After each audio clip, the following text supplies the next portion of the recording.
So now we are ready to conduct the bimanual part of the pelvic exam. And in order to do this part of the examination, it is important to stand up at the end of the patient's bed or along the side of the bed if that is more comfortable for you. And with my dominant hand, I'm going to be using my hand in this configuration where the index and the middle finger are the examining fingers, and digit number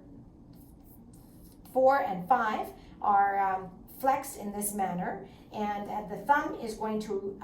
adopt this position right here in the left groin crease, and that way we stay away from the midline where the patient's clitoris will be. So I'm going to be inserting the pelvic hand like this, and with my non-dominant hand I'm going to be applying pressure to the abdomen like this, just above the symphysis pubic bone, and my palm will stay upward like this, and we're going to be pushing on the abdominal wall and pushing upwards with the vaginal hand to be able to grasp the pelvic organs between the two hands. So I'm going to be assessing the size, the position, the shape, mobility of the internal pelvic organs using this method. So in the midline, I'm going to be examining the uterus for all these things, and then as I swing to the left, to the patient's right side,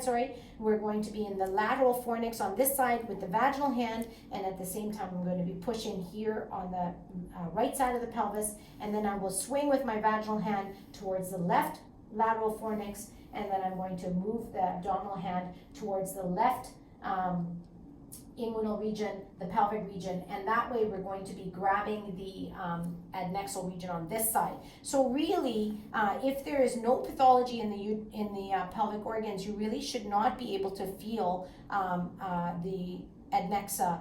per se, unless there is a mass or a cyst or a growth on that adnexa. So now that I've done the bimanual part of the exam, the last part is turning your hand like this in this direction, and remember to keep this thumb away from the perianal region, and still you can see that my fingers are well flexed. I'm staying away from the perianal region, and now I'm going to be inserting my fingers directly into the vagina and feeling all the structures that are below the cervix. So this is the uterosacrals and also the cardinal ligaments. So I'm following them in the V-shaped pattern that they do at the 5 and 7 o'clock location,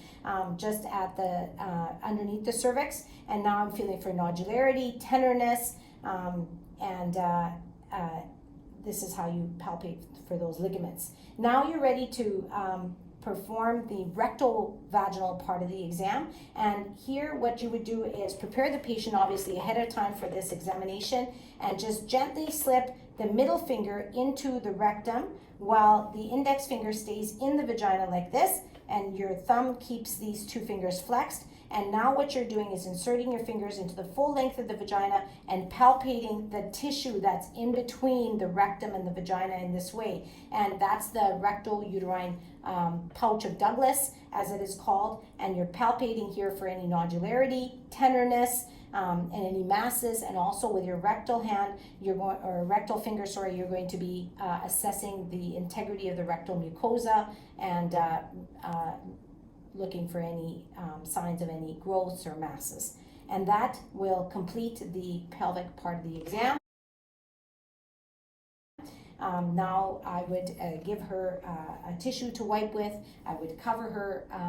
up with the drape, and then leave her in the privacy of the room to redress and return after a short while to discuss the findings of the pelvic exam with the patient.